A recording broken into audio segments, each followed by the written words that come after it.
Krishna Krishna Hare Hare, Hare Rama Hare Rama, Rama Rama Hare Hare.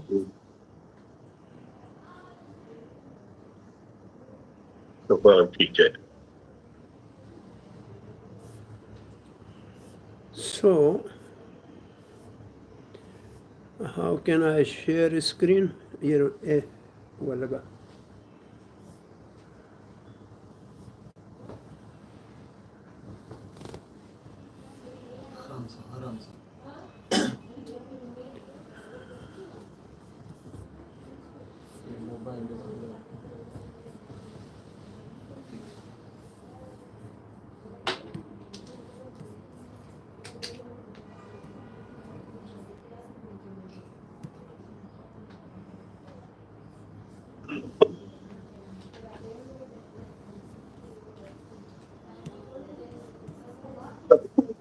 Hare Krishna. हाँ? नहीं अरे एक ही चाहिए बस कुल्फी चाहिए. Hare Krishna.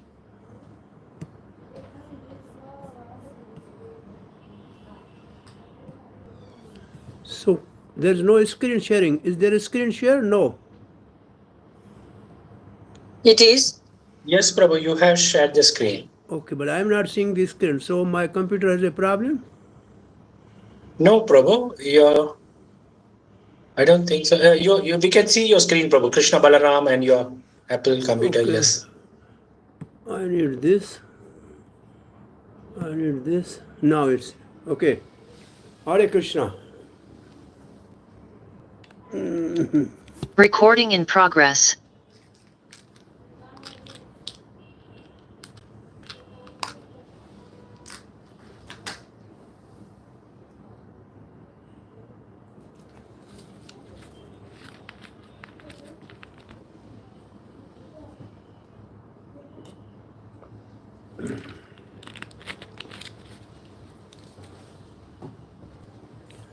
Gurave Gaurachandraya Radhikaya Tadalaya Krishnaya Krishna Bhaktaya Tadbhaktaya Namo Namaha. Om Namo Bhagavate Vasudevaya.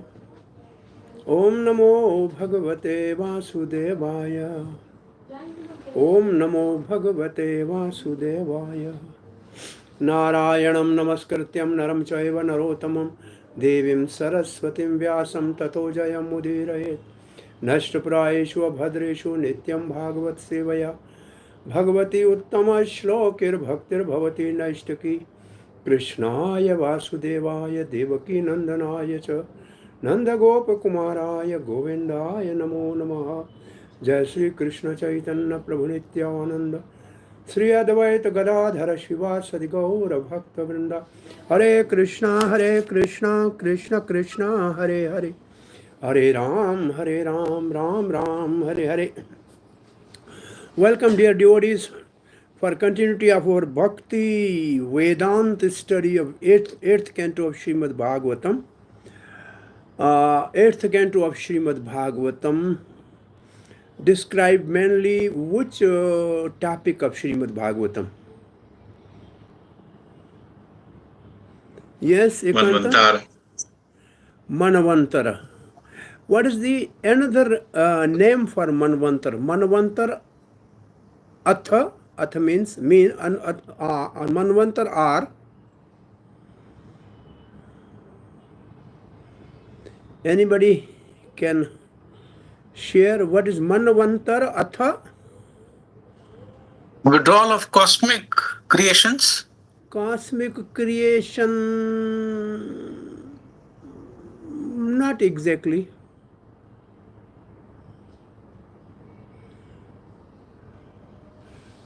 Manvantar Atha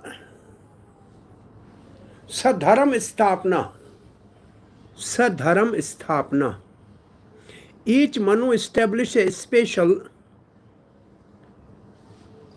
Dharam, Sadharam Sthapna.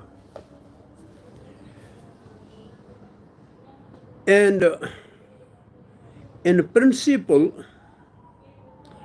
in 8th canto, there are 3 major Dharma Sthapna or establishment of the religious codes. In first 4 chapters, what you have discussed is whenever somebody is in trouble, in difficulty, the sadharma is to offer prayers to the Supreme Lord. So Gajendra Moksha, offering prayer is the sadharma in all problems.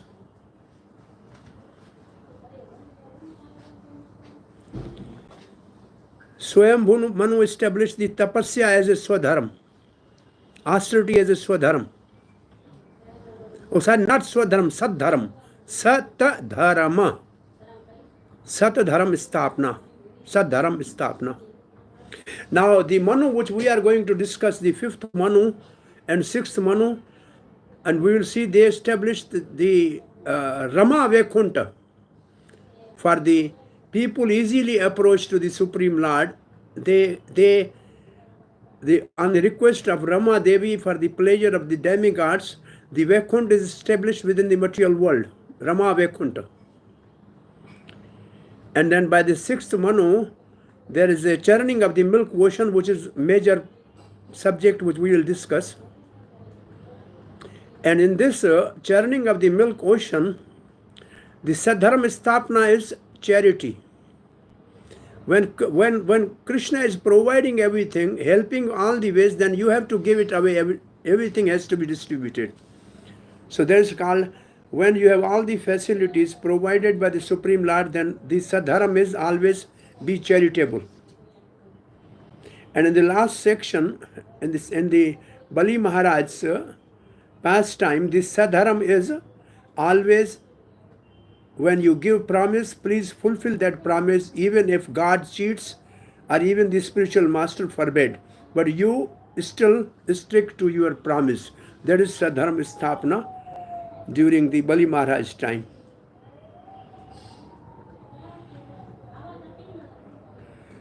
So, Chakravarti Pad writes the summary of this chapter like this. 5th chapter describes the prayers of the Devatas, the demigods offering prayers to the Supreme Lord. When they lost the power through the curse of the Durvasa in relation to the 6th Manvantar avatar Ajit. So by now, before we start these verses, some idea about Manvantar, what is in Manvantar? Anybody can share?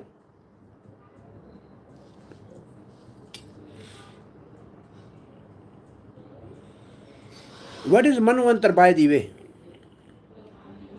6 type of changes happens.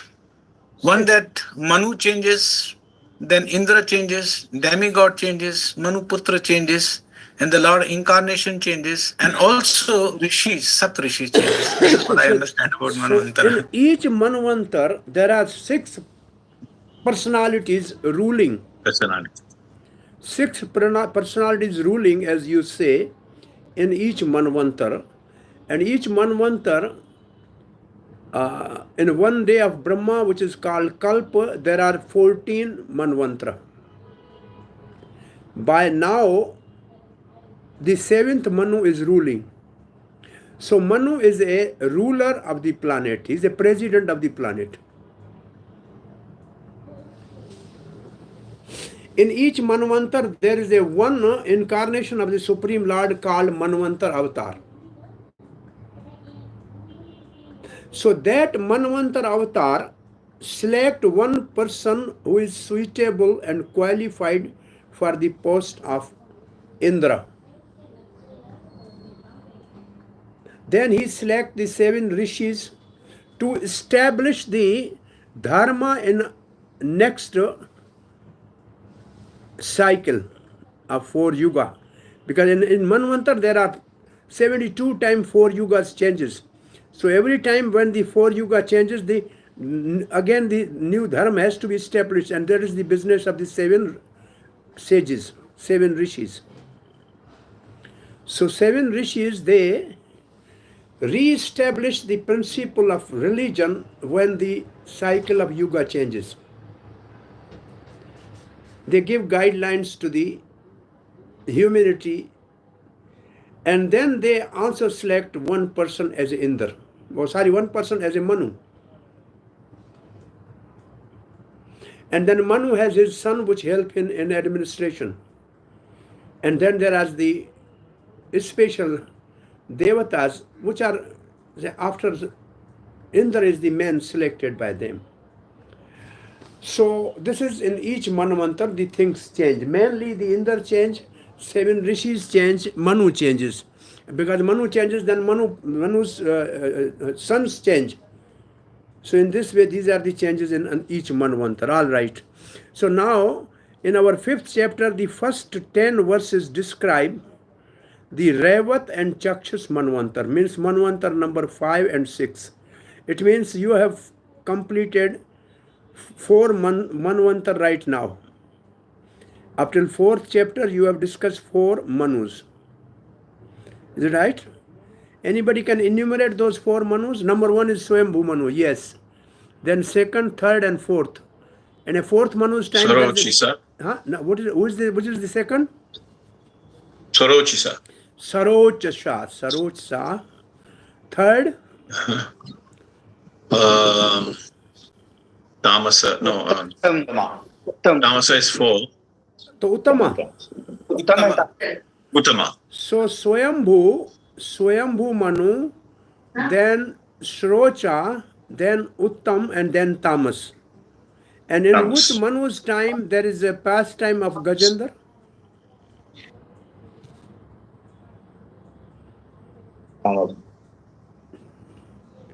Who was the Manu when the Gajendra Moksha episode appeared? Tamas. Means fourth Manu. Is it right? Everybody agrees this?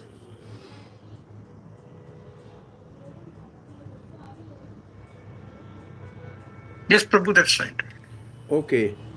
So now the 5th Manu is Revat. And 6th is Chakshusha. So now we are reading the verse number 1, Sri Shukovacha. Rajan uditam etatte harehe karam agghanasanam. Gajendra moksham punyam revatam tva anantaram shrino. So what it means is, here Srila Prabhupada translates, Shukdev Goswami continued, O king, I have described to you the pastime of Gajendra Moksha, which is most pious to hear. Gajendra Moksham Punyam. Punyam means most pious. What is the result of such pastime? Whose pastime? Harehe. They are pastime of Hari. What is the benefit? By hearing of such activities of Hari, one can be freed from all sinful reactions. Karma agga nasanam. Agga means sinful, sins. Karam means from our activities, whatever sins we accumulate, they all are destroyed by simply hearing Hari, pastime of Hari. So, now please listen as I describe Revat Manu. So anybody can say something about, by hearing the pastime of Supreme Lord, how the sins are destroyed. Agga nasanam.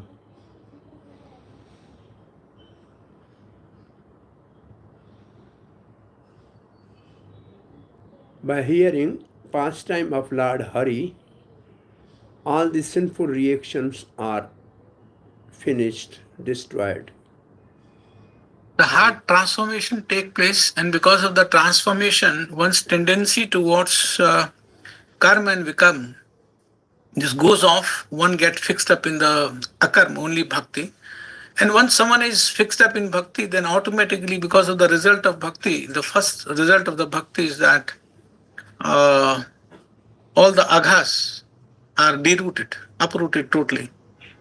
This is a who is speaking? way. Who is speaking?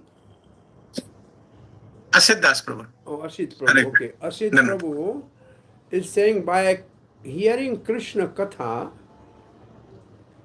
there is a transformation in the consciousness of a person. From the material consciousness to Krishna consciousness. And by that consciousness, he practiced the sadhan bhakti, and the first result of sadhan bhakti is klesha gani. Is it right? This is what Asit Prabhu is saying? Yes, Prabhu, I meant to say that only. Okay, that's what I'm trying to understand. Anybody else want to say something? Hare Krishna, Prabhuji. Ah. There is a verse in second canto which you quote many times. Pravishto karna randera swana bhav saroruham dunoti shamalam Krishna salilasya yatha sharad. Yes. So by hearing Srimad Bhagavatam, Krishna enters our heart through our ears and he cleans our heart. Oh, the one who listens Krishna Katha, the pastime of Hari Krishna himself, Dhunoti Swarada Satam. The Krishna will clean the heart from all the sinful tendency, propensities, reaction and sins. That's also right. Anybody else has to say something?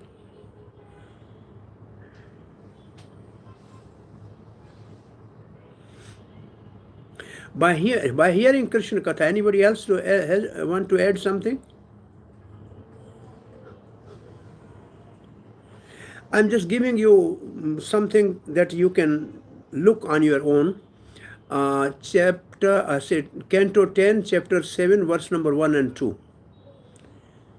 By hearing pastime of Krishna, there are 7 benefits that you can look on your own. Sometime I'm just giving you idea. And then in 7th canto, which you have finished, in 14th chapter, for the householders, by hearing Krishna avatar, Katha, Vasudev avatar Katha, the attachment to home decreases and attachment to Krishna increases.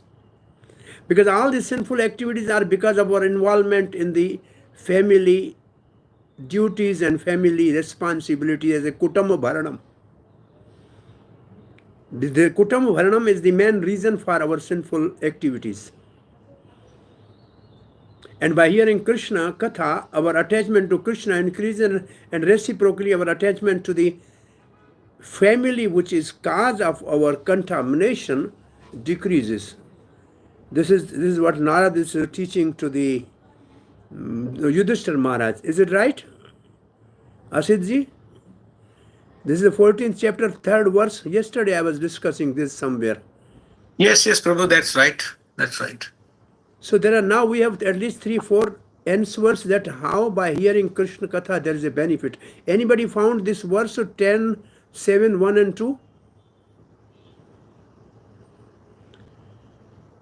The 7 benefits. And what you said, Asit Prabhu, and the exact word for that is Sattvam cha Shuddhyet.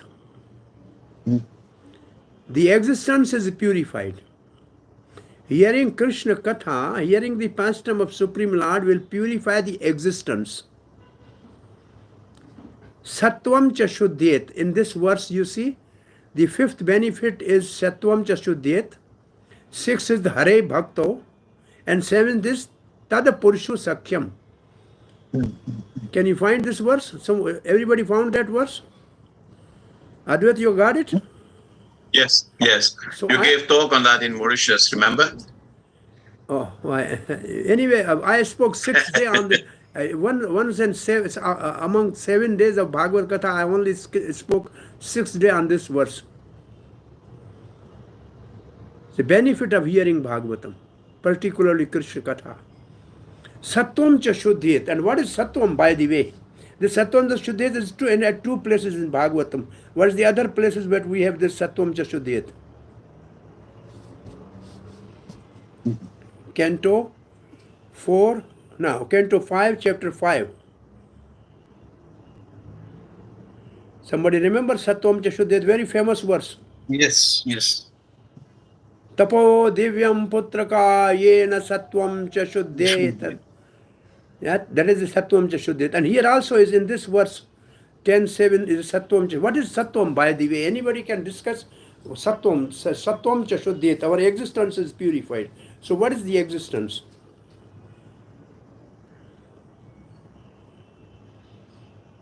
The transformation Consciousness. from material existence to spiritual existence, the real existence So which we have. where this transformation, now where the transformation takes place, and which is contaminating that, and how it is that the transformation, why it is contaminated, with what, and purified with katha. So what is Sattvam, by the way? That is purified. What is taking us from one body to other body? Subtle body. Huh? The mind. Mind, subtle body. Yes, subtle body. So to purify the subtle body is called Sattvam cha Shuddhit. This is my understanding. What do you think?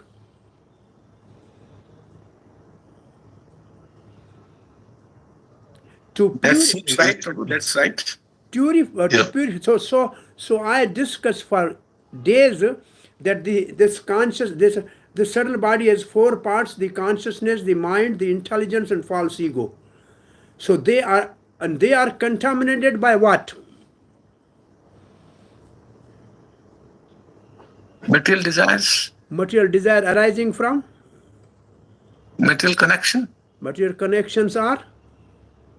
Material connections are basically the result of Senses. Yes, Senses. result of? Three modes. Three modes of material nature. Now you are right. So the three modes of material nature exert their influence on subtle body. They exert their influence on subtle body. And they contaminate or pollute the desires which are arising in mind. So I discuss always there are two type of ego, false ego and true ego. There are two type of intelligence. The sati mati mukande, the pure intelligence attached to Krishna, and also the contaminated puranjani buddhi.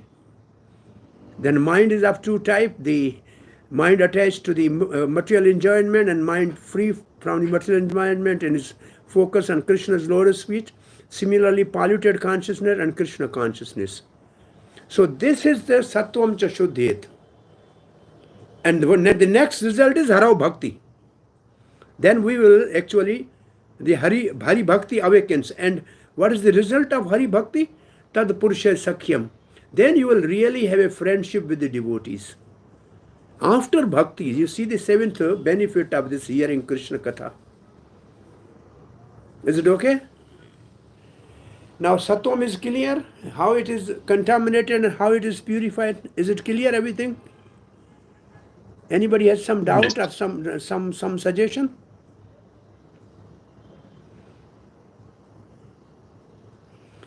So the main point what we have learned is by hearing Hari Katha, there are benefits. Not hearing Hari Katha, the influence of three modes contaminate our existence. Hearing Katha, Krishna Katha, our existence is purified. Who contaminate three modes? Who purify Krishna himself through his Katha? Because Krishna and Krishna Katha are non-different. Krishna and Krishna's name are non-different. Therefore, they purify. Is it okay?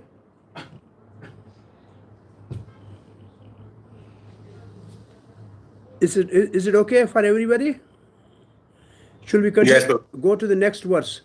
Panchamo revato nama manosatamas sodara balihi vindya adyastasya shutaha arjun purvaka. In this verse, there is a word sodaraha. There's a one hand up. Asit, you have to say something, Asit? Yes, I had some doubt, Prabhu. But you mentioned about that the Manvantar avatar decides who is going to be the Manu and who is going to be the Rishis and all that. But we see that we have the listing of all the Manus and all the Devtas, Rishis, Indra, the entire 14 from now, 8, 9, 10 to 14. So is it already decided for them?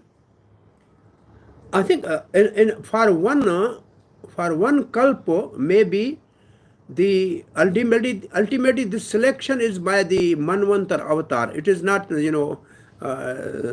something like democracy who will be Indra or somebody who will select ultimately. The supreme authority has to select who will be Manu, who will be the 7 rishis, and who will be the Indra. Because anybody who perform 100 Ashwamedh Yajna, he is qualified to be Indra. Then everybody will say, I will be Indra, I will be Indra, but who will decide who should be the Indra? So there should be some one person who should, because in all the Manvantara, ultimately the person, important person as a president is Manu. But everybody is working under the direction of the Manvantara avatar. Manvantara avatar is more superior authority in all the Manvantaras, ultimately.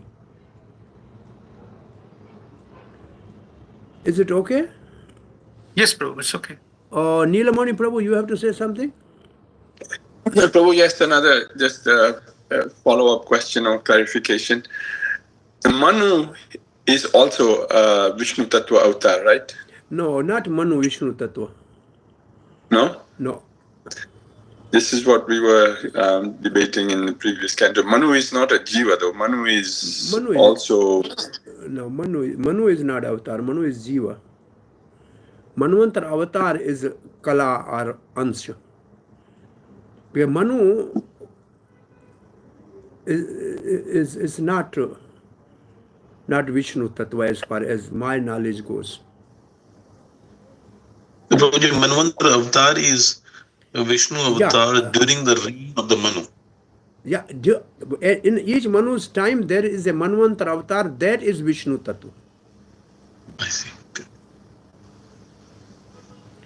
This is my understanding. Is it okay, Neelmani?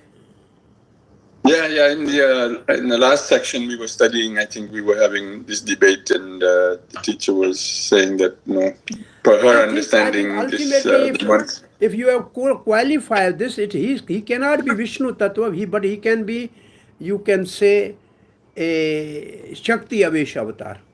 If at all you have to count him as avatar, then he is Shakti Avesh avatar. He is empowered, but he is not Vishnu Tattva. The Manus are not Vishnu Tattva.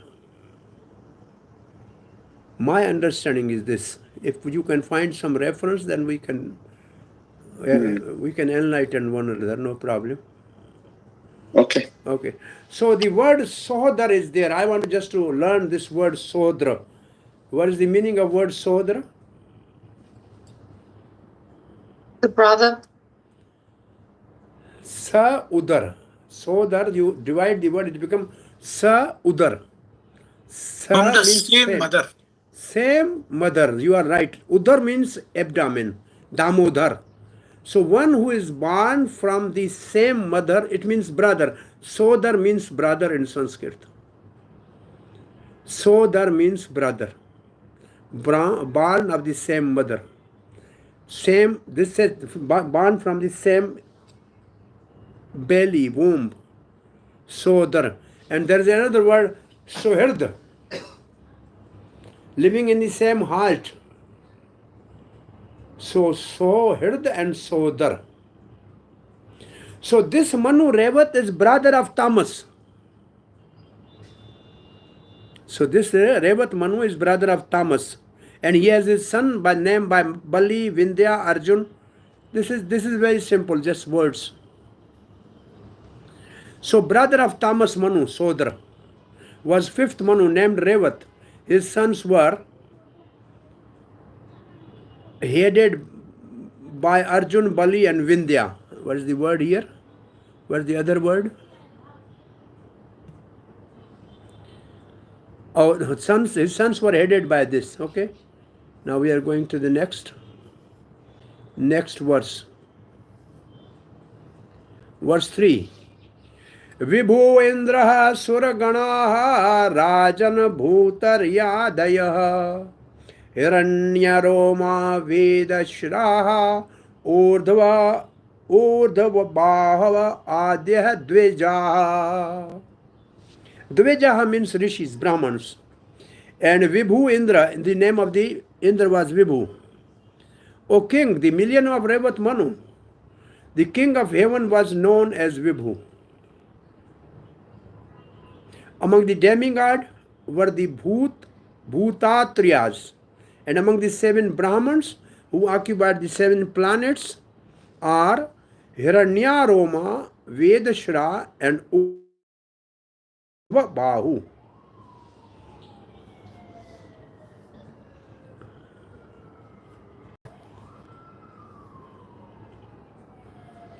Now about the Manvantar avatar. Patni Vekunta Shubhrasya Vekuntaiha Sura Sattamaihi Tayoswa Kalaya Jagne Vekunto Bhagavan Swayam.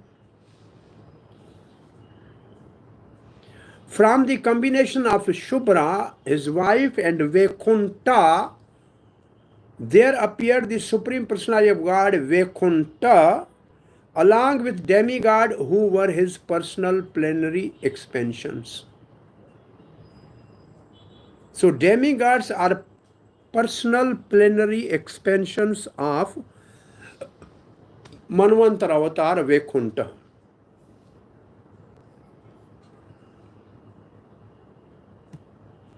Is it okay? So who is the Manvantar avatar of the 5th Manvantar?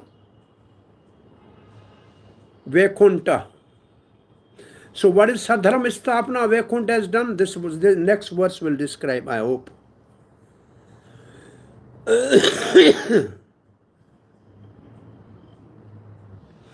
Vaikuntha kalpito yena loko loka namaskritaha Ramaya Parthayamanena Devaya Tata Priya Kamyaya. Just to please the goddess of fortune, Ramaya, the Supreme Personality of Godhead Vaikuntha, at her request, created another Vaikuntha planet which is worshipped by everyone. So this is Sadharma Sthapana. New Vaikuntha planet is this is now there is a little purport on this. Srila Vishwanath Chakravarti Thakur remarked here that this Vaikuntha planet like this. Now this, please note this purport very carefully. This Vaikuntha planet like Srimad Bhagvatam appears and is said to be born or created. But both Srimad Bhagvatam and Vaikuntha eternally exist beyond material universes, which are evolved by 8 kinds of covering. As described in 2nd canto, the Lord Brahma saw Vaikuntha before creation of the universe. Raghava Acharya mentioned that the Vaikuntha is within the universe.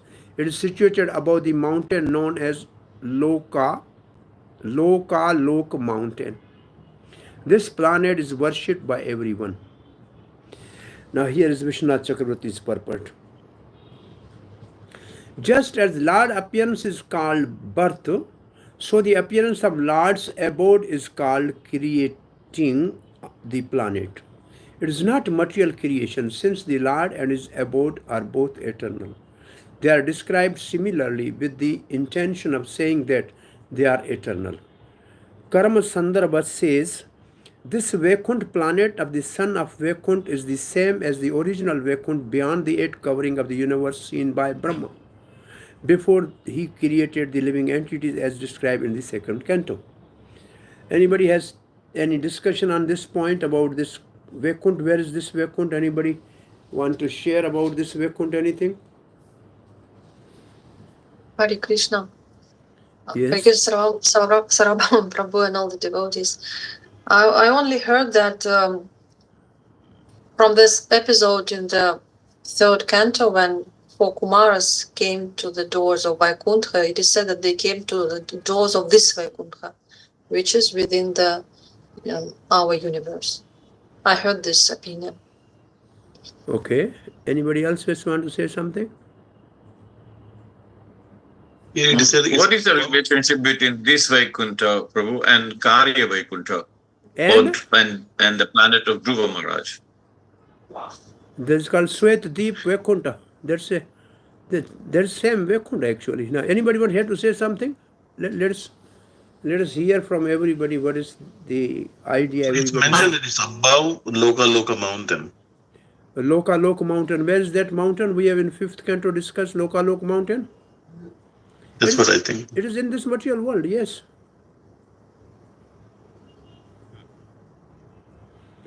So Sweta Deep is called Vaikuntha in this material world, which is next to the Dhruva planet. That's also there. And Brahma goes to the shore of the milk ocean. That Vaikuntha is also in the material world. He never goes beyond that.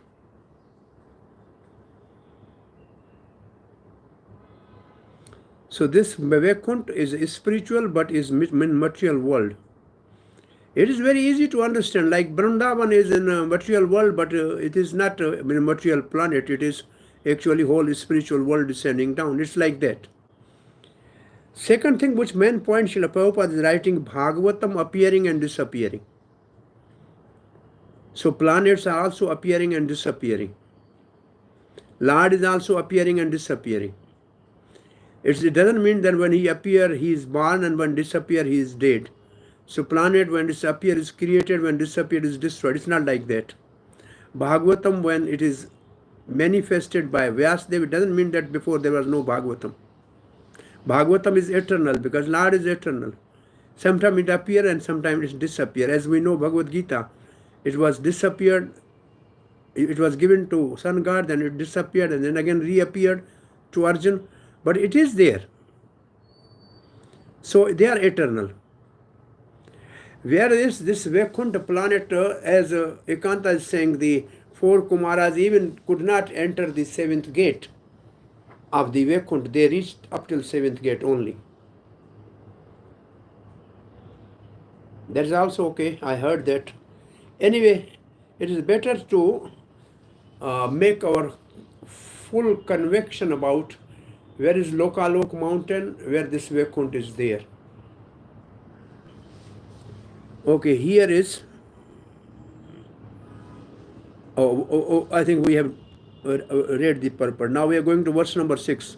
Tasyanubhavam kathito gunanscha param udyaha bahunam renunam cha vimame yo vishnuho varanyed gunan.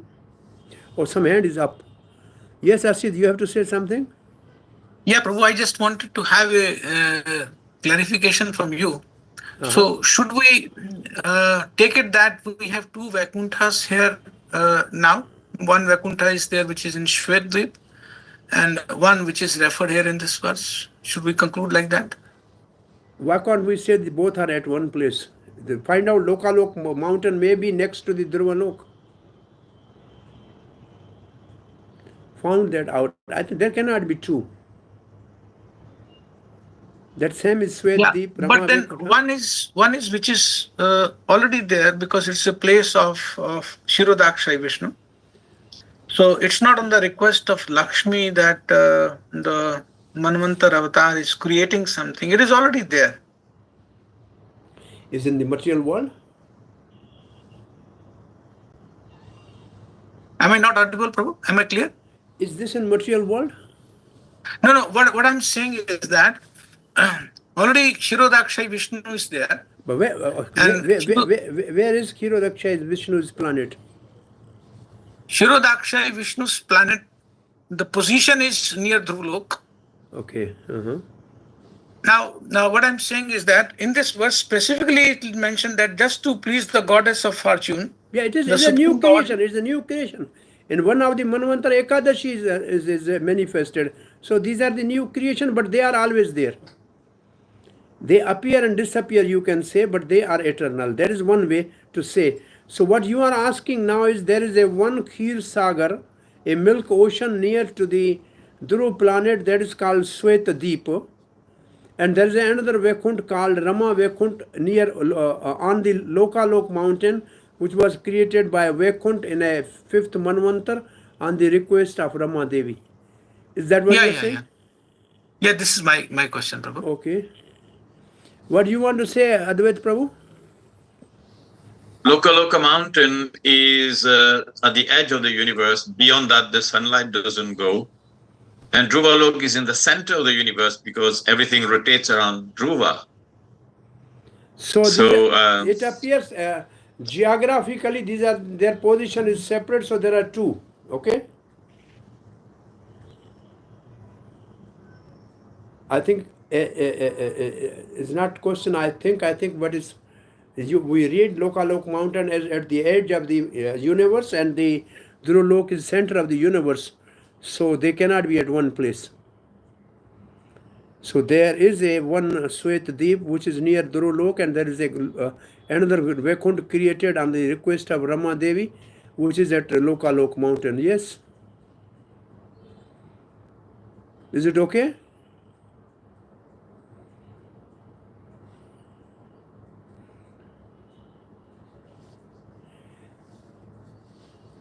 The verse 6 says, Tasya Anubhavaha. Although the great activities and transcendental qualities of the Supreme Personality of Godhead or God's various incarnations are wonderfully described, sometimes we are unable to understand them. You see, very simple. We are unable to understand them. Yet everything is possible for Lord Vishnu. If one could count the items of the universe, then he could count the qualities of Supreme Personality of Godhead, which is not possible. But no one can count the item of the universe, nor can anyone count the transcendental qualities of the universe. So this is something Srila Prabhupada's purport first. Lord's glorious activities referred to in this connection took place after his personal bodyguard Jay and Vijay become Daitya. What is the meaning of Daitya? Yes? Sons of Danavas. Then they should be Danava. Why is Daityas? Sons of Diti. Son of Diti. Son of Diti. So the words, it is better to understand. Daitya are the son of Diti and Kashyap. Danava are son of Danu and Kashyap. Okay? Having been cursed by the great sage Sanak, Sanatan, Sant Kumar and Sanandan, Jay as a Hiranyaksha had to fight with Varhadev. And that same Varhadev is mentioned in regard to the Revat millennium. Therefore, according to some authorities, there are two Varhas. What are the two Varhas, by the way, in third canto? Svetavaraha and Nilavaraha. Svetvara and Nilavaraha. Neelavara or Raktavara. There is sometimes said Neel and sometimes said Raktavara or Neelvara. In one's time only earth was just put in orbit, and the other's time there is a fight between the Varadev and Hiranyaksha. There is a difference between the two. So now Srila Prabhupada said, therefore according to some authority there are two Varas. According to others, however, that Vara appeared during the reigns of the Swayambhu Manu and stayed in the Vara until the Revat Manu.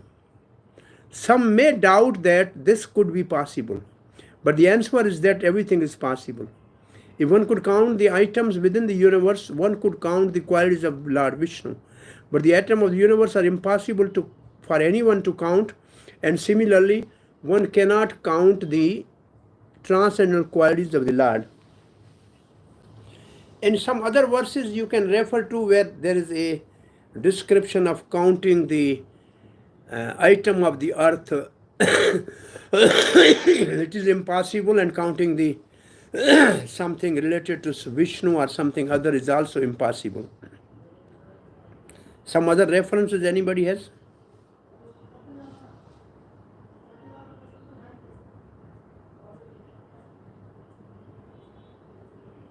Lord Krishna says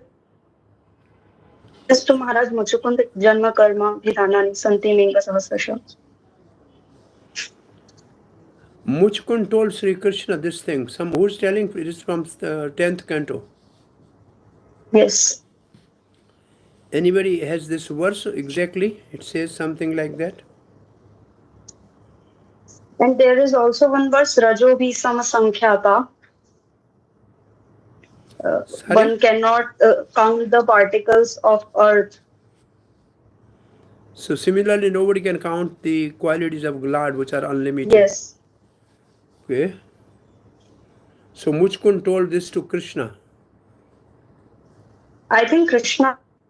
Yeah, Krishna, only Muchkund made Krishna, right? Told to Muchkund. Yeah. When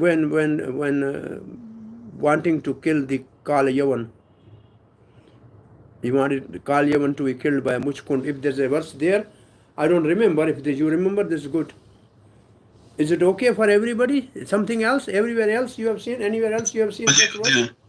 In the 11th canto, Lord Krishna says to Uddhava, he says, even though over a period of time I might count all the atoms of the universe, I count all of my opulences, which I manifest within innumerable universes.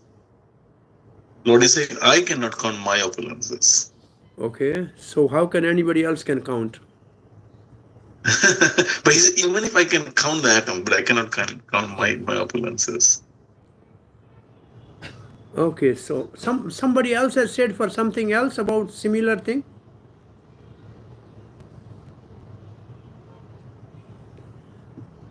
Maharaj Nirg told to Krishna that people can count the item of earth, but they cannot count how many cows I have given in charity. But after all that, I am still becoming the, what is called? Squirrel. Squirrel? No, Girgat.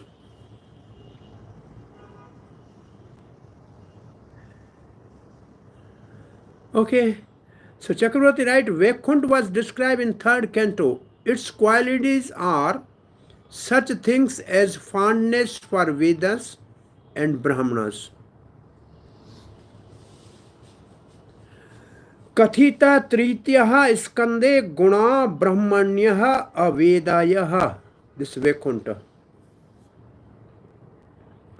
So verse number 7. Shashtathascha chakshusha putras cha chakshusho nama vai manoho puraha purushaha sudya manaha pramukhasa chakshushatmajaha. The son of Chakshu, known as Chakshusha, was the 6th Manu. Son of Chakshu, Chakshusha is 6th Manu. He had many sons headed by Puru, Purusha and Sadyumana. Verse 8. Indro mantra drumastatra deva apaya adyo ganaha munayastatra vairajan havisha mada virakadya.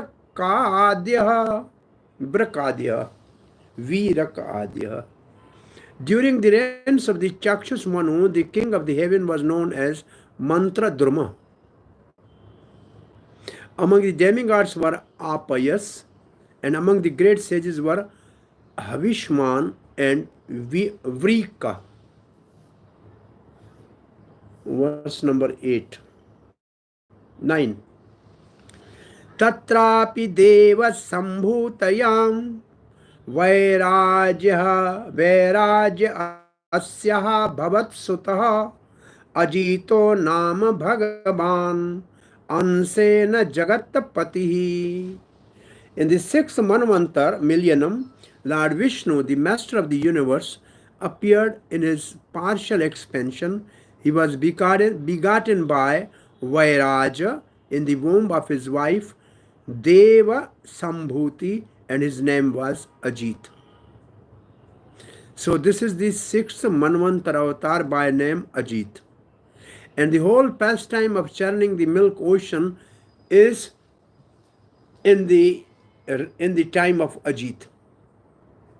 So Ajit is Tamas was the Manu when there was churning of the milk ocean. Revat was Manu when the Vaikuntha was created. Rama Vaikuntha was created. So these are the sadharma established in each manvantar.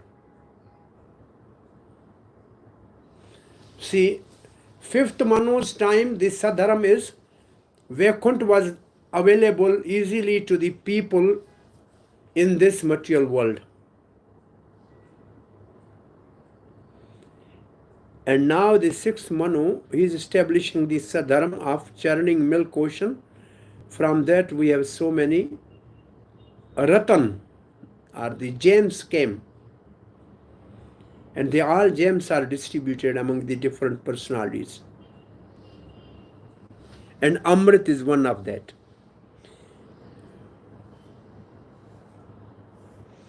Verse 10.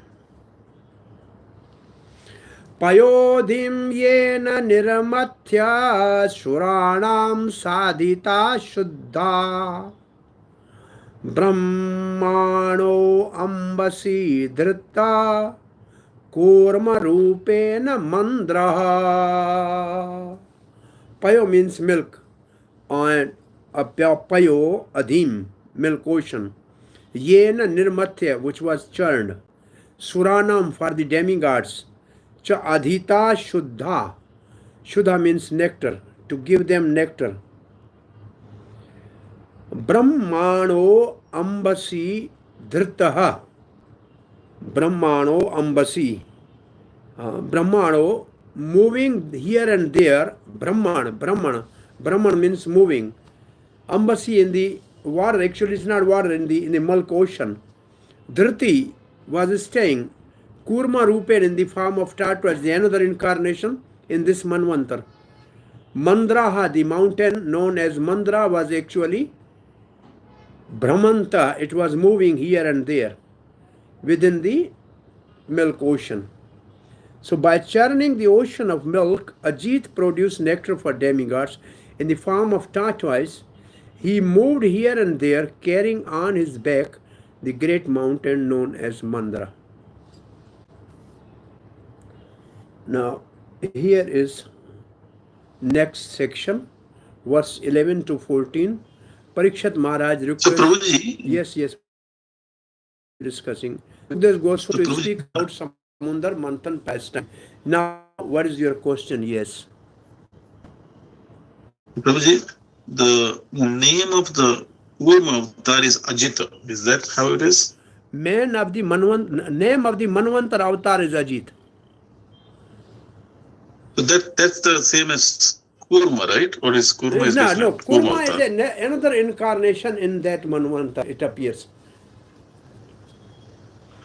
Oh, I see, okay. During the Ajit's Manvantar time, there are, in Samundar Manthan, there are many incarnations simultaneously. Kurma is there. Then there will be Mohini Murti also.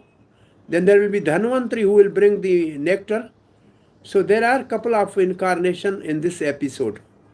And a different form, Lord Ajit will help them.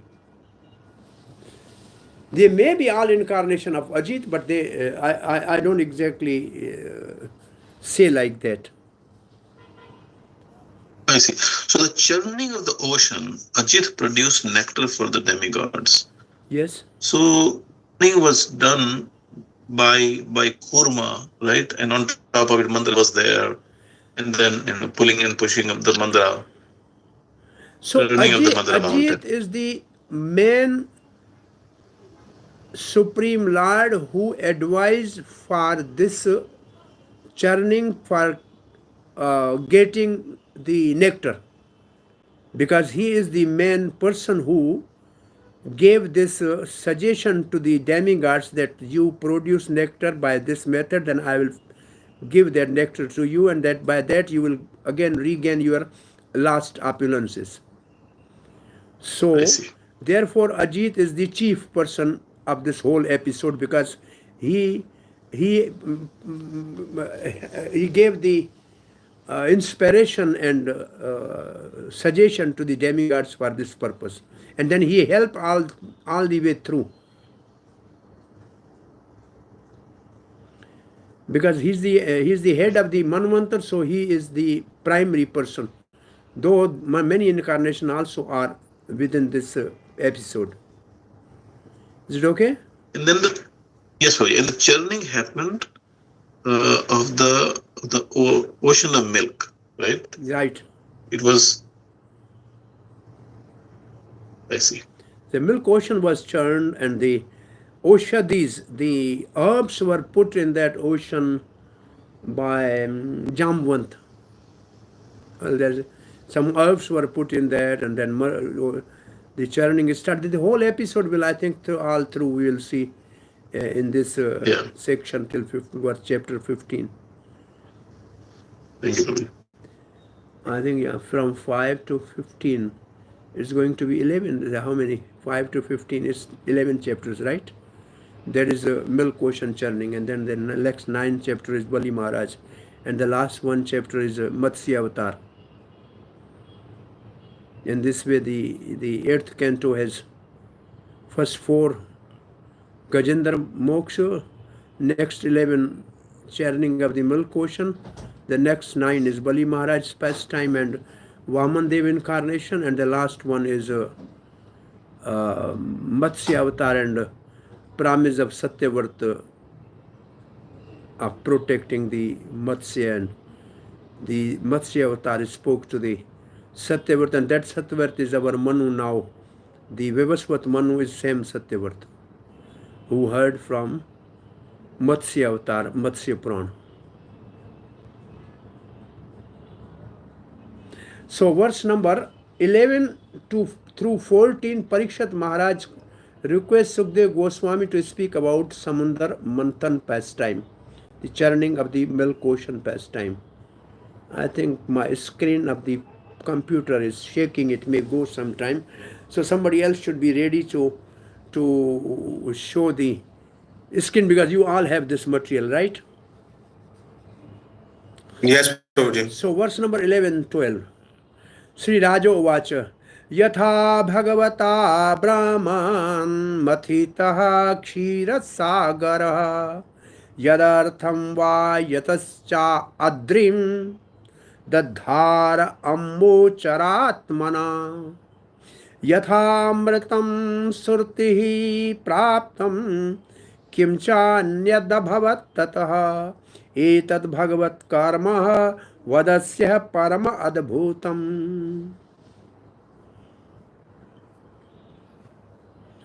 King Parikshit inquired, O great Brahman Sukdev Goswami, why and how did Lord Vishnu churn the ocean of milk? For what reason did they stay in the water as tortoise hold up Mandra mountain?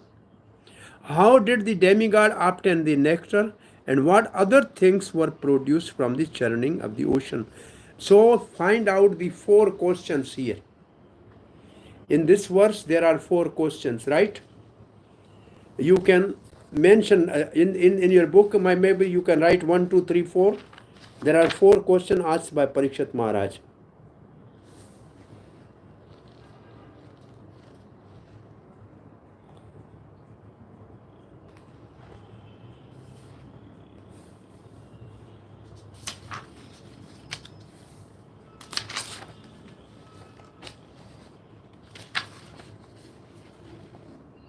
So what are the 4 questions?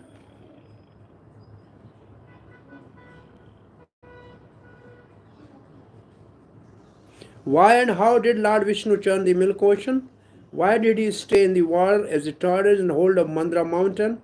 How did the demigod obtain nectar, and what other things were produced from churning of the milk ocean? And now the next verse says, eagerness to hear about the Lord. And there are again 4 Sanskrit, almost 4 Sanskrit words which we will discuss. Okay, is there Chakravarti Pad's translation? Srila Prabhupada's purport? No purport. Next verse. Verse 13.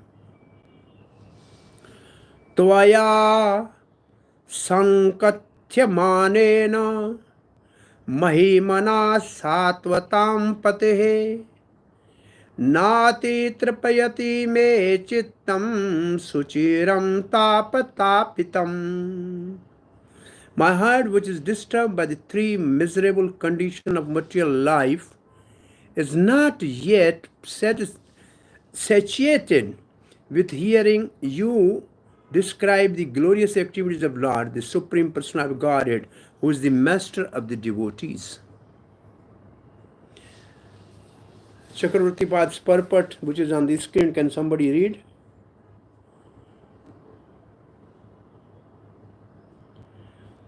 Taya sankatya manena, hearing you describe thee.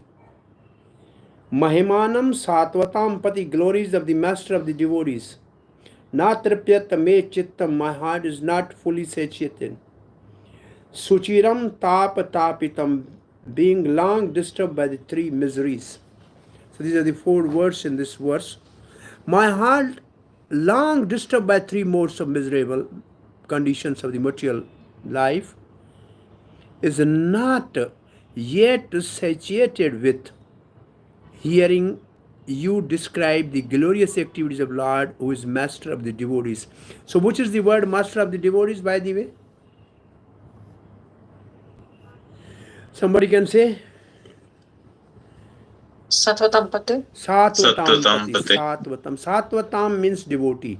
Sattvata is devotee. Any other where you can find the word sattvat? At least quote couple verses where the word sattvat is there. Sattvat Samhita, about Bhagavatam it is mentioned. Sattvat Sahita. Sattvatam, Sattvat. Sattvatam Pati. तस्मादेकेन मनसा भगवान सात्वताम पति. Bhagavan Sattvatam Pati, okay. सूत जानासि भद्रं ते भगवान सात्वतां पति देवक्यां वसुदेवस्य जातो यस्य चिकीर्षया. Sattvatam Pati, Sattvatam means devotee, Pati means Lord. And the also Sattvatas are called Dunoti Swahridam Satam. Satam is also devotee. Sattvat and Satam are the 2 words used for the devotees. Satam Pati, Sattvatam Pati is same thing. Satam Pati or Sattvatam Pati. So there are other thoughts here. There is a quotation of 10:1:13, 3:5:11, Bhagavad Gita 10:18. You find out there is similar thing there. Can you find out? What is it 10:1:13? What is the verse 10:1:13?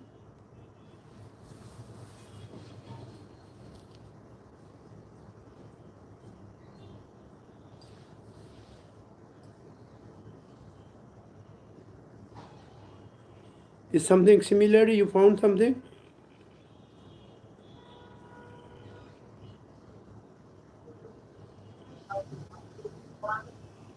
I don't hear somebody speak. Parikshit Maharaj says that I want to hear Bhagavatam. I'm not thirsty at all. So I am thirsty about hearing Bhagavatam. And 3:5:11?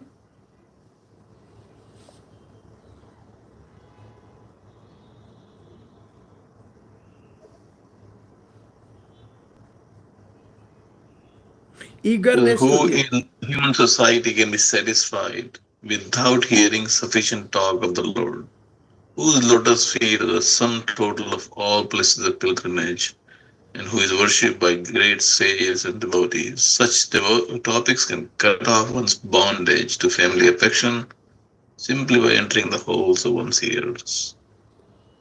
And the Bhagavad Gita 10:18?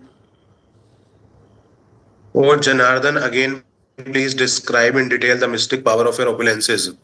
I am never satiated in hearing about you. For the more I hear, the more I want to taste the nectar of your words. So it means the word satisfied, satiated, or completely content. So this is the mood of the devotees. They are not satisfied. Even they hear 100 times same topic. There's a new nectarian meaning always manifesting. So verse number 14, Sri Shuta Vacha. Samprashto Bhagavan evam dvaipayana suto dvejaha abhinandyaha hare viryam abhyachishtum prachakrame. So what is the meaning of Dvaipayana Sutaha? What is the meaning of Dvaipayan and The son of Vyasdeva. Dvaipayan is Vyasdev, Suto is Sukdev. Yes. So why the Vyas is called Dvaipayan? Because he was born on an island. Because he was born on an island, that's right. What is the name of Vyas?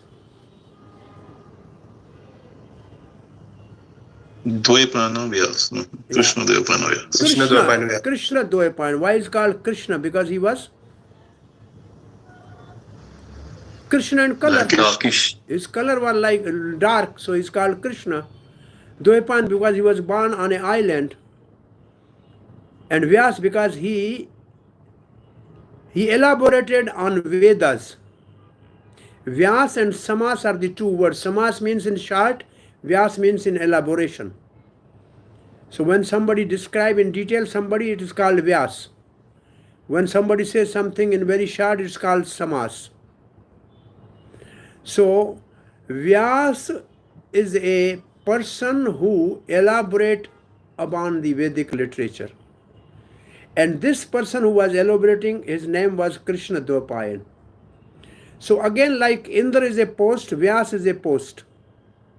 Veda Vyas is a post. Indra is a post. The person may be different. It's not a person. Person's name is different. Janak is also name of the post. The person is different, always sitting on that throne. Anybody who's sitting on the throne of Mithila is called Janak. But the name is different always.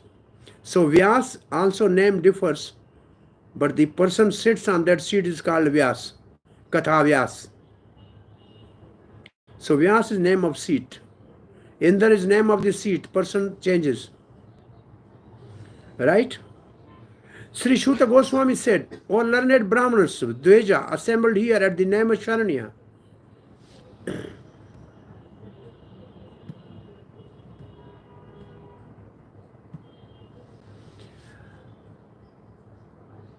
Then the Sukdev Goswami, the son of Dvaipayan, was thus questioned by the king. He congratulated the king and then endeavored to describe further the glories of the Supreme Personality of Godhead.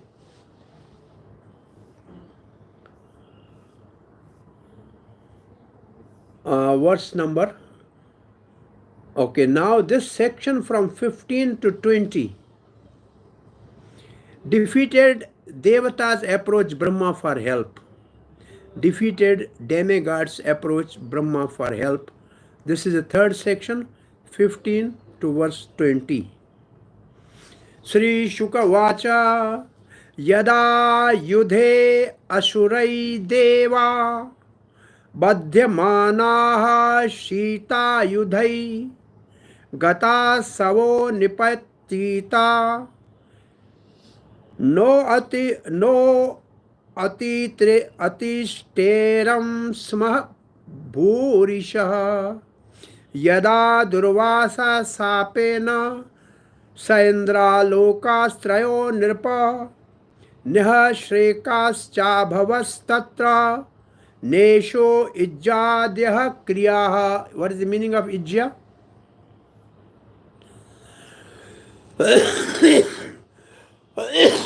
Ijjadi kriya. Ijja means Sacrifice. Yagya. Ijja is worship. Ijja also means worship. Sukdev Goswami said, when the Asuras with their serpent weapons, Sarp Astra, severely attacked the demigods in the fight, many of the demigods fell and lost their lives. Indeed, they could not revived. At that time, O king, the demigod had been cursed by Durvasa Muni, and the three worlds were poverty stricken, and therefore ritualistic ceremonies could not be performed. The effect of this were very serious. Srila Prabhupada's purport. It is described that while Durvasa Muni was passing on the road, he saw Indra on the back of his elephant and was pleased to offer Indra a garland from his own neck. Indra, however, being too puffed up, took the garland and without respect for Durvasa Muni, he placed it on the trunk of his carrier elephant. The elephant, being an animal, could not understand the value of the garland. What that garland which is given by, which is from the deity is called? When a garland offered to deity and is given to somebody, that garland is called? I think this is in Nectar of Devotion. Mahaprasad. Mahaprasad, there are some words for that. Malya, Saurabham. This is the Nectar of Devotion. There are certain words which are called Nirmalya, Saurabha, which means the sand, the incense and something, or the garland, Nirmalya, Malya. They are prasad garland. Yes, when somebody is giving that garland, we have to honor it and respect it and properly place it. Never disrespect any article which is coming from the saintly people or deities. So here there is an episode. The Durvasa, a great rishi who is Lord, who is Durvasa, by the way? Whose son is Durvasa? Yes, Durvasa is son of Atri Muni. Atri Muni and Anasuya. Anasuya. And he is the incarnation of? Lord Shankar. Yes. Shivji. He's Shankar. Today is Shivaratri. Durvasa is the expansion of Lord Shiva. He's not ordinary person. Very powerful. He has the ability and power to go to Brahmalok, to Shivalok, and to Vaikuntha in person, and he can meet all of them. So he's not ordinary person. A great mystic. So Durvasa Muni immediately cursed Indra to be powered is Srihina. Srihina word is that Srihina means bereft of all opulences, poverty stricken, bereft of all material opulences. Thus the demigod afflicted on one side by the fighting demons and on the other side by the curse of Durvasa Muni lost all the material opulence in 3 words. To be extremely opulent in material, this is Prabhupada, this is a principle. And this principle, I will ask you the question where the word comes. To be extremely opulent in materialistic advancement is sometimes very risky. The material opulent person does not care about anyone, and thus he commits offense to the great personalities, such as devotee and great saints. This is the way of material opulence. As described by Sukdev Goswami, Dhanna Durman Madandha. Too much wealth makes one blind. Where is that, Sukdev says? Where is this word? Dhanna Durmada Andhaha.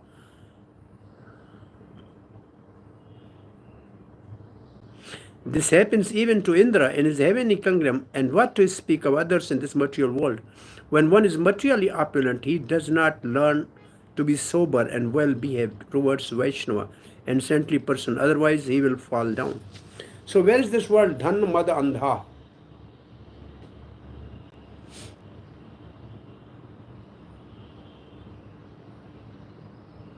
I am giving you a hint.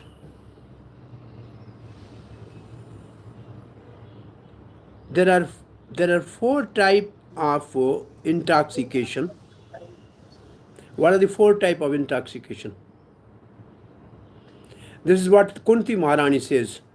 Janma Aishwarya, Shruta, Shribi. Janma Aishwarya, Shruta and Shri. Shruta, Shri. So there is a wealth also. Aishwarya. Aishwarya. Okay. Now, this Aishwarya is more explained as a intoxicating. Out of these 4, Dhan Mad Andha is worst. This is the Devrishi Nard's verdict. Where is that? Now I gave you hint. Nard has this in verdict. Nalkuber. Yeah, when he is? When he's cursing Nal Kuber Yes, and when Mani. he's cursing Nal Kuber and Mani. This is called Narad Geet, where Narad says Dhan Mad Andha. Dhan Durmad Andha. So the point I'm making is that when we rather, no question of you, we are one. When we read Prabhupada's purport, when there's some words come, we should do the little research as a Bhakti Vedanta students and scholars. Where is this verse? Who said this? Who said this? In what context? So this is our responsibility to find out the quote and properly address that quote. Is it okay?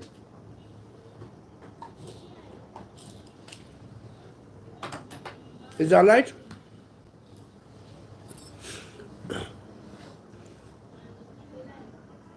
Yes, Prabhuji. Okay.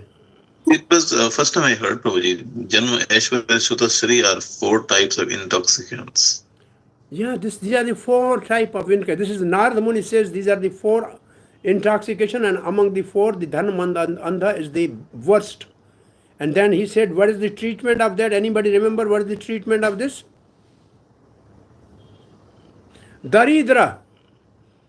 And the analogy given is, if you have a thorn prick, you have to take out the thorn with the help of needle.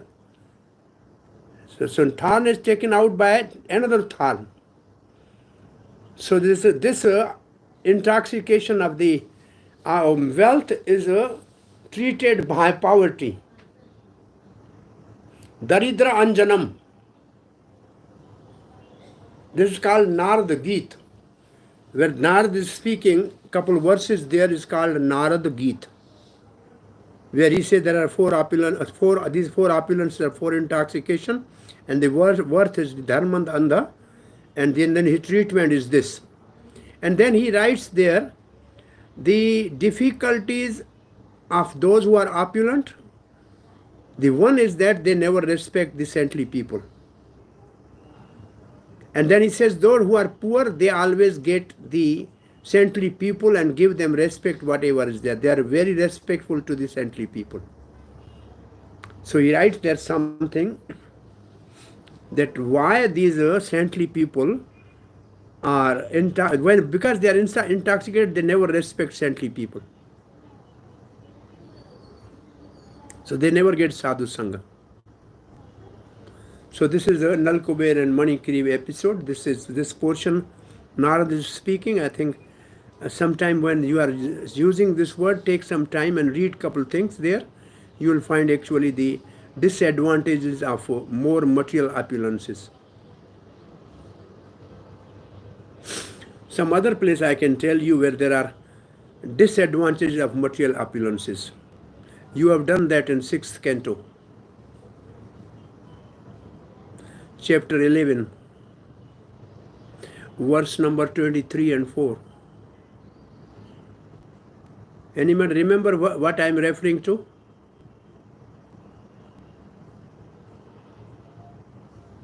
(6:11). What is in the 6:11?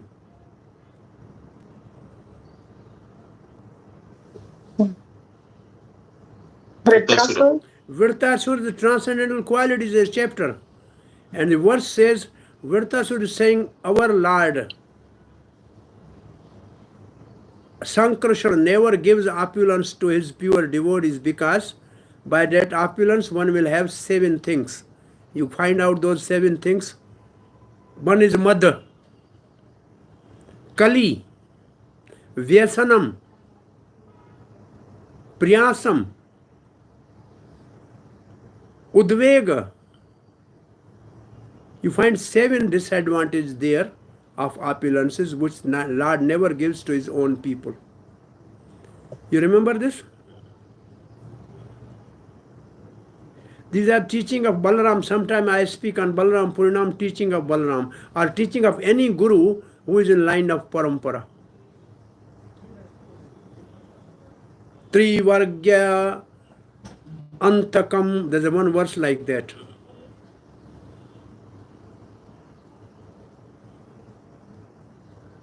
त्रैवर्गिकायस्य विगहतम् अस्मात् पतिर्विधत्ते पुरुषस्य सक्रा ततोनुमेयु भगवत् प्रसादो या दुर्लभो किंचन गोचरा अन्यैहि. And what is the next verse? Or before this or next verse?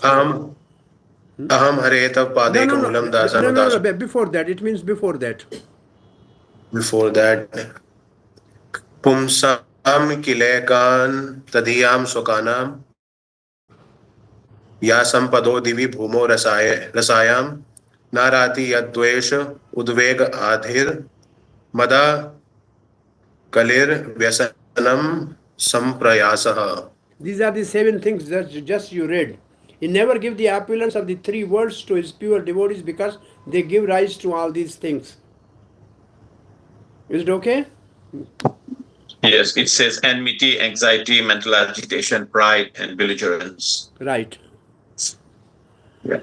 So what I'm saying is that when we see some word, our brain should actually, some lights blink in our brain where else we have such things.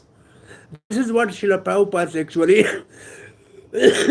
purports are. He sees some word, then he immediately quotes some words from some other part of the Bhagavatam or Bhagavad Gita to support that. But we have to find out the similar way. If we have to speak on one verse, then our mind should work like that.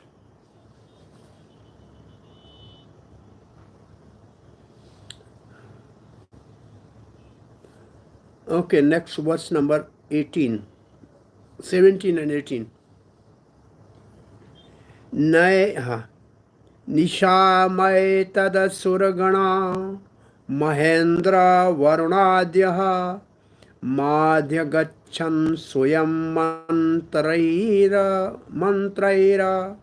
mantrayanto vinischitam tato brahma sabham jagamo मेरोर मूर्धनि सत्व सर्वशः सर्वान् विज्ञाप्यां चक्रुः प्रणत्ताः परमेष्टिने. Parmeshtine is Brahma. Parmeshtine, I think it should be Brahma. Okay, Lord Brahma, Parmeshti. And his planet it is called Parmeshta. Parmeshta is a planet of Brahma. Parmeshti, one who lives on the Parmesh planet, is called Brahma.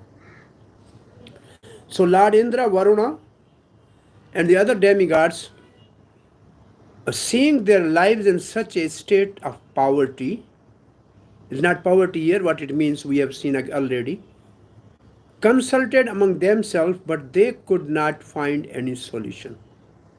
Then all the demigods assembled and went together to the peak of Sumeru mountain. So the peak of Sumeru mountain is a place where Brahma resides. He has his office there. There, in the assembly of Lord Brahma, they fell down to offer Lord Brahma their obeisances, and then they informed him of all the incident that has taken place. So from this verse we know at least the geographic location of the assembly of Brahma at the peak of Sumeru mountain. And second principle we learn from this is sometimes we have a problem we can discuss. When we are not able to solve, then it's better to go to the authority. This is a principle. This is a principle.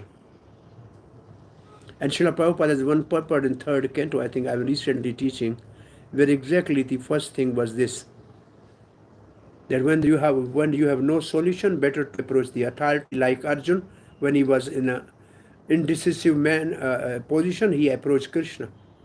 Similarly, the demigod approached Brahma when they were in trouble. When the Hiranyakashipu was born, and because there was darkness, they could not know what is the problem, so they approached Brahma at that time also. So when there is a trouble and you have no solution, better to approach the authority. This is the principle. Verse number 19 and 20.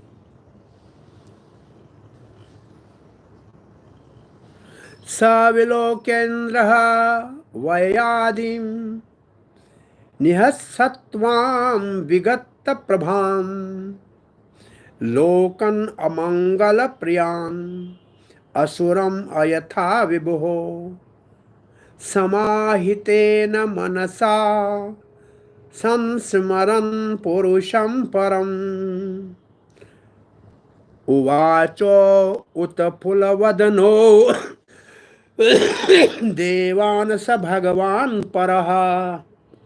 Now I'm just telling about myself. When I'm reading this verse, it's not that I have read earlier. I'm just reading with you now. Something is coming my mind. Samahitena mansa purusham param. Is there some other verse? Some verse is coming in my mind. Is something happening to you also? Then Vyasadev. You are right. Vyasadev, after getting instruction of Narad, mana samahitena Yes. bhakti yogena purusham param. There are same words there, right? Yes. So this is what I am saying. You are. This is the way you read the words, and these words should really inspire you to look where is the same thing somewhere. Okay, this is a right thing. It means you know it. It's not that you don't know, but you never try to apply your mind lateral. It's called lateral thinking. Upon seeing that demigod were bereft of all influence and strength, and that the three words are consequently devoid of auspiciousness, Mangala, and upon seeing that the demigods were in an awkward position, whereas all the demons were flourishing, Lord Brahma, who is above all the demigods and who is most powerful, concentrated his mind on the Supreme Person of Godhead. Thus, being encouraged, he became bright-faced and spoke to the demigods as follows. There should be Prabhupada's purport. Okay, there's a purport. After hearing from demigod the real situation, Lord Brahma was very much concerned because the demons were unnecessarily so powerful. When the demons become powerful, the entire world is placed in an awkward position because demons are simply interested in their own sense gratification and not in the welfare of the world. Recently, when I was teaching third canto, I gave to the student because there was a whole difference between demon and divine, asura and sura. So I asked, in those 3 chapters or 4 chapters we discussed, we have a list of the demonic nature and the divine nature. I will ask them to send that list if they have made. So here are something very similar, that when the demonic power increases, they are only interested in their sense gratification, not in the welfare of the world, while the demigods are interested in the welfare of the world. Srila Rupa Goswami, for example, left the ministership and went to Vrindavan for the benefit of entire world. Lokanam hitakarino. Immediately Prabhupada somehow from personal opulence going to the local welfare, and then example of Rupa Goswami leaving ministership and going to Vrindavan. This is the nature of the saintly person of the Lord or demigod. Even impersonalists think of the welfare of all people. Thus Brahma was very much concerned at seeing the demons in power.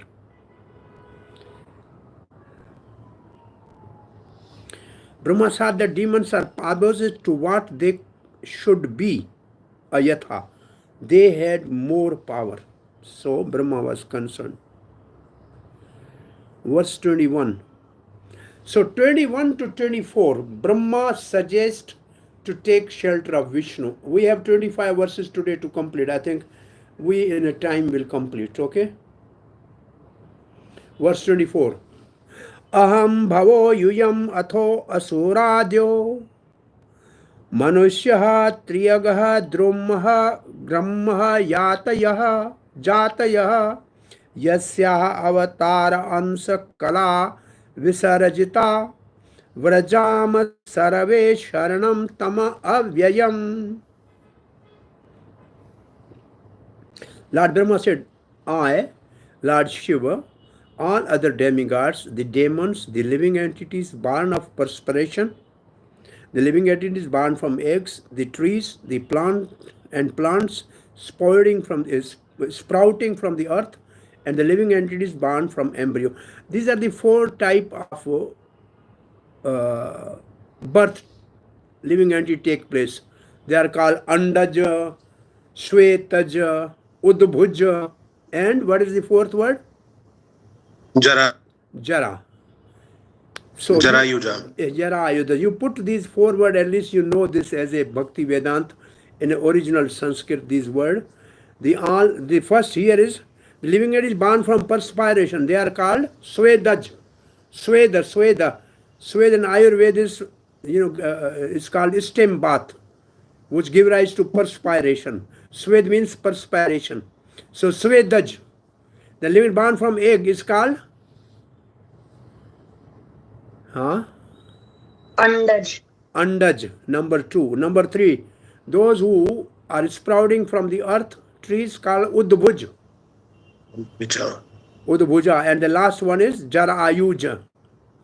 Jarayuj means which comes from in the form of embryo in the placenta. Jara means placenta. Born with placenta, which means which has umbilical cord connected to the mother's uterus with a placenta. So the 4 type of creation: Andaj, Udbhaj, Jaraj, and Swedaj. Okay, Ja means born. All come from Supreme Lord, from his incarnation of Rajogun, Brahma, the Guna avatar. So Lord created them through Brahma. And from the great sages, rishis, who are part of the me, let us therefore go to the Supreme Lord and take shelter of his lotus feet. See, in this verse you see, from me, through Brahma. No, not directly through Brahma. Brahma through sages, Prajapatis. Can you see this something like that? Some verse in Bhagavad Gita, something like that?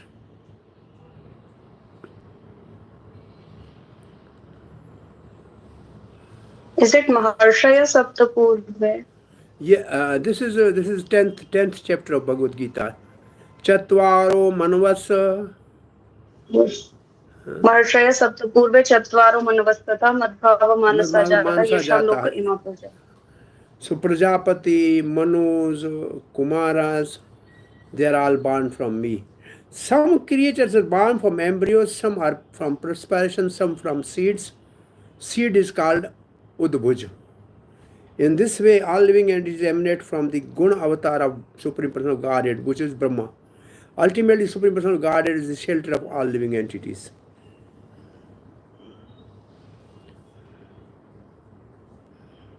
Gharma Jatya means entities from the perspiration, Gramma Jatya. The Purusha avatar create me, Brahma, and Shiva, Ansa. We carry out various creations. I create Marichi and other Kala. The Marichi and other create other as their sons and grandsons, including demons. Verse 22.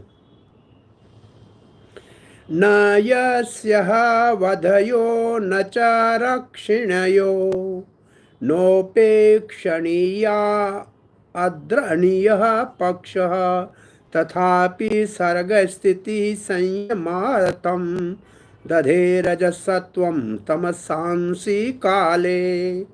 For the Supreme Personality of Godhead, there is no one to be killed, no one to be protected, and no one to be neglected, and no one to be worshipped. Nonetheless, for the sake of creation, maintenance, and annihilation, according to time, he accepts different forms as incarnation, either in the mode of goodness, mode of patience, and mode of ignorance. So, Supreme Person of Godhead, there is no one to be killed, no one to be protected, no one neglected, no one worshipped. So he is samoham sarvabhuteshu, na me dvesho asti na priya. Nonetheless, for the sake of creation, maintenance, and annihilation, according to the time, he accepts the different forms as incarnation, mode of goodness, Vishnu, mode of patience, Brahma, and mode of ignorance, Shiva. He does not kill, protect, na yasya vadayo na rakshato, ignore or favor anyone, upekshato adharniyo apaksha. However, he accepts rajas, sattva and tama at the proper time in order to create, maintain and destroy. So he is impartial, but for the sake of CMD, he accepts gunas. What is CMD?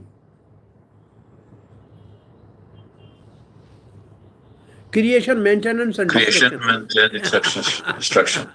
Okay. This verse explains that the Supreme Personality of Godhead is equal to everyone. This is confirmed by Lord himself in Bhagavad Gita 9:29. Okay, this is here already. Bhuteshu name dveshu. Okay. I have not read purport, I just guessed there. I envy no one, nor am I partial to anyone. I am equal to all, but whoever renders service unto me in devotion is a friend in me, and I am also friend to him. Although the Lord is impartial, he gives special attention to his devotees. Then what principle we draw from this? God is impartially partial. God is impartially partial. He is impartial to give everybody opportunity to practice devotional service. He is impartial for that. He has no restriction for anybody. But once somebody render devotional service to him, then he is partial. So he is impartially partial. He is impartial to give everybody same opportunity, but he is partial only when somebody is surrendered to him.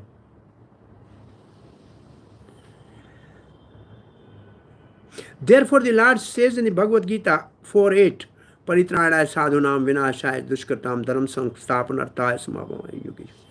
The Lord has nothing to do with anyone's protection or destruction, but for the creation, maintenance and annihilation of the material world, he apparently has to act either in goodness, in passion, or in darkness. Actually, however, he is unaffected by these modes of material nature. He is the supreme lord of everyone. As a king sometimes punishes or rewards someone to maintain law and order, Supreme Personality of Godhead, although having nothing to do with the activities of the material world, sometimes appear as various incarnations according to the time, place, and circumstances. So there's an analogy of the king punishing or giving some reward. The Lord is equal in all cases. This is a chapter 7. In a chapter 7, Parikshit Maharaj has one question. God is partial. He gives the benefit to the demigod and he destroys the demons. So God appears to be partial. You know this question in 7th chapter, just you have done in Bhakti Vedanta? 7th chapter start with this question, right? Yes, Parikshit Maharaj asking. It seems that the Lord is partial because he's favoring, Indra against the demons. Yeah. So where the whole 7th canto is spoken?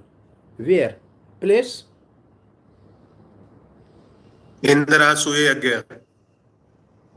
Where was Rajasuya Yagya taking place? In the Indraprasth. So the whole canto was spoken in the Raj Mahal, in the palace of Indraprasth.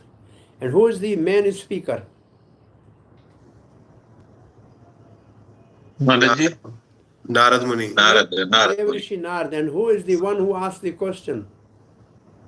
Yudhishthira Maharaj. Yudhishthira Maharaj. And who is the person, subject of the question? Prahlad Maharaj. Prahlad Maharaj. So these three are Mahajans. The three are Mahajan. One is Dharmaraj, one is Narada, one is Prahlad. All three are Mahajans. So the third canto is actually three Mahajan Triveni.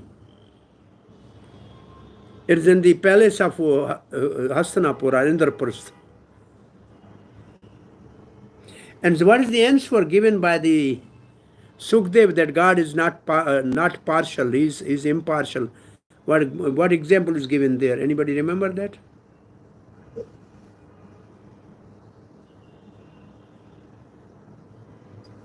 Sishupalas. No, Shishupal was killed by that. But the question is that what is the answer given to that question when it was asked from Parikshit Maharaj, when he asked this question from Sukdev, what did Sukdev Goswami give answer? Lord is transcendental and he is not having any connection with this material world. And then? He got to be enmity towards demons. But there is one particular word is used there, and then he reciprocate accordingly. The word is gunas there. Any guna is in power, then Lord support that guna. Maybe it's sato guna, then demigods, rajo guna, then demons, tamo guna, then rakshasas. Nirguna. In respect to gunas, if you go back to that question and see what is the answer given by Sukdev. Lord is nirguna. But people have a different gunas. You find out the answer for this question. Okay. No, it says that when the Satoguna flourishes, the demigods they are in power, and when the Rajoguna flourishes, the demons are in power. Yes. Lord is a transcendental to these three modes of material nature, so he can't be partial to anyone. He is impartial. So the main question is, it is gunas which appears that there is a God is partial, but his God is not partial to anybody. Okay, I used to give two examples here. Anybody remember? Like he's like the sun. He's like the sun who can give the light to all. Okay, somebody can sit inside the room, he will not see sunlight. Okay, that is his fault. It's not sun's fault. I used to give two examples. Remember anybody remember? Sarvabhauma.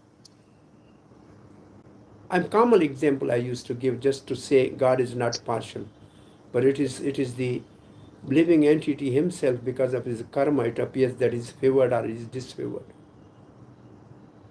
One example is light. One example is light. Sorry, somebody is saying something? Rain. What? Rainwater. Rainwater. Rain. Yeah, rain or water is same for all the plants.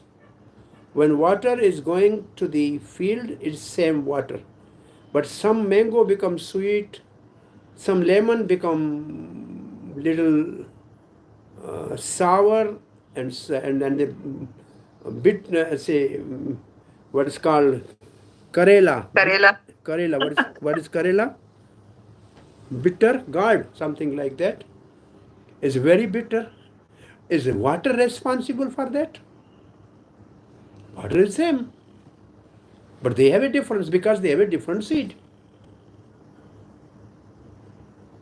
And the another example I give is light. When coming from the pole, it is just same for all. But if you have a bulb, then there's a light. If you have fan, then there's air. If you have a cooler, it gives a cool air. If you have a heater, it gives hot air. It's not light is not partial, but it is your machine. Similarly, God is not partial, but it is our antahkarana. It is our Antakarana. It is our antahkarana. If it is more influenced by goodness, then we are favored. If more influenced by the passion, then we are neglected. It is our predominance of the guna, is not God. Chakravarti Pad writes, well, if no one is supposed to be killed, then why do we see killing? He accepts rajas for creation and tamas for destruction. This means that he accepts them in the sense that he is non-different from his energies. By tamas, sattva and raja, he destroys, protect and disregard the living entities. The sense is metaphorical, not actual for the Supreme Lord. Verse 23.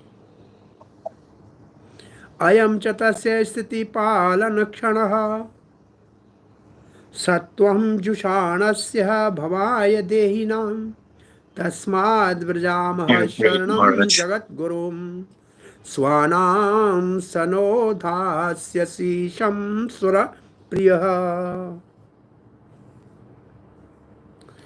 Now is the time to invoke the mode of goodness for living entities who have accepted material bodies. The mode of goodness is meant to re-establish the Supreme Lord's rule. which will maintain the existence of the creation. Therefore, this is the opportune moment to take shelter of Supreme Lord, personally of Godhead, because He is naturally very kind and dear to the demigods. He will certainly bestow good fortune upon us. So, if there is a goodness, then Lord protect them. This is what it means. Srila Prabhupada's purport. Material world is conducted by three modes of material nature, Sattva, Raja, Tama. By Rajogun, everything material is created. By Satogun, everything is materially maintained. By Tamogun, everything is annihilated. From this verse, we can understand the situation of Kali Yuga. Though we are now passing just before the beginning of Kali Yuga, first portion, and in other words, at the end of the Dwapar Yuga, Lord Krishna appeared and left his instruction in the form of Bhagavad Gita, in which he asked all devotees to surrender unto him. Since the beginning of Kali Yuga, however, people have practically been unable to surrender to the lowest feet of Krishna, and therefore, after some 5,000 years, Krishna came again as Chaitanya Mahaprabhu just to teach the entire world how to surrender unto Lord, unto him, Lord Shri Krishna. Thus, be purified. Surrendering unto lotus feet of Krishna means achieving complete purification. Krishna says in Bhagavad Gita, Sarvabhauma parityamam ekam sharanam braja, aham tvam sarvapapya vimokshishami ma suchaha. Thus, as soon as one surrender unto lotus feet of Krishna, one certainly becomes free from all contamination. So what's when Prabhupada said this statement?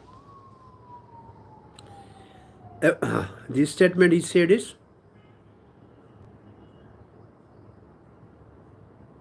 entire world, how to surrender to him and Krishna and thus purified. Surrendering on lotus feet of Krishna means achieving complete purification. This is a principle. Now, how this act? Then there is the explanation. As soon as one surrenders to the lotus feet of Krishna, one suddenly becomes free from all sins, because Krishna says, Aham tvam papebhyo mokshima ishami sucha. So how one is purified? Because Krishna eradicated all the sinful propensities and all the sinful reactions. So principle and process. This is described in Srimad Bhagvatam 12.3.15. Kaler doshe nidhe rajan asti hai eko mahagunat Krishna kirtanev Krishnasya mukta sanga param brajeta. This age of Kali is full of unlimited faults. Indeed, it is just like an ocean of faults, dosha nidhi. But there is one chance, one opportunity, kirtanad eva Krishnasya mukta sanga param brajeta. Simply by chanting the Hare Krishna mantra, one can be freed from the contamination of Kali Yuga, and in his original spiritual body, he can return home back to Godhead, Virjamam, to the Virjadham. This is the opportunity in the Kali Yuga. When Sri Krishna appeared, he gave his order, and when Krishna himself appeared as devotee, as Sri Chaitanya Mahaprabhu, he showed us the path by which one to cross the ocean of Kali. There is the path of Krishna movement, Hare Krishna movement. When Chaitanya Mahaprabhu appeared, he ushered in the era for the Sankirtan movement. It is also said that for 10,000 years this era will continue. This means that simply by accepting the Sankirtan movement and chanting Hare Krishna Mahamantra, the fallen souls of this Kali Yuga will be delivered. After the battle of Kurukshetra, at which the Bhagavad Gita was spoken, Kali Yuga continues for 432,000 years, of which only 5,000 years have passed. 5,251 years. This is 5,251st year is now in progress. Thus, there is still a balance of 7,000 years to come. Of these years, the 10,000 of the Sankirtan movement inaugurated by Sri Chaitanya Mahaprabhu 500 years ago, 500 some 23 something like that, I don't know exactly, find out, provide the opportunity for the fallen soul of Kali Yuga to take to Krishna consciousness movement chant Hare Krishna Mahamantra, and thus be delivered from the cultures of material existence and return home back to God. Chanting of the Hare Krishna Mahamantra is potent always, but it is especially potent in this age of Kali. Therefore, Sukdev Goswami, while instructing Maharaj Parikshit, strayed this chanting of the Hare Krishna mantra, Kaler doshe nidhe rajan asti eko mahaguna, kirtanadit Krishna syaha sammukta sangha param brajit. My dear king, although Kali Yuga is full of fault, there is still a one good quality about this age. It is that simply by chanting Hare Krishna Mahamantra, one can be free from material bondage and promoted to the transcendental kingdom. Those who have accepted the task of spreading Hare Krishna mantra in full Krishna consciousness should take this opportunity to deliver people very easily from the cultures of material existence. Our duty, therefore, is to follow the instruction of Sri Chaitanya Mahaprabhu to preach the Krishna conscious movement all over the world very sincerely. Yare dekho tare kaho Krishna upadesh. This is the best welfare activity for the peace and prosperity of the human society. Sarvabhauma hite rataha. Sri Chaitanya Mahaprabhu's movement consists of spreading Krishna Sankirtan, Param Vijayate Sri Krishna Sankirtan. All glories to Sri Krishna Sankirtan. Why is it so glorious? This has been explained by Srila Chaitanya Mahaprabhu, Cheto Darpanam Marjanam. By chanting of the Hare Krishna Maha Mantra, one's heart is cleansed. The whole difficulty is that in this age of Kali, there is no Sattva Guna and no clearance of the heart. And therefore, people are making the mistake of identifying with their bodies.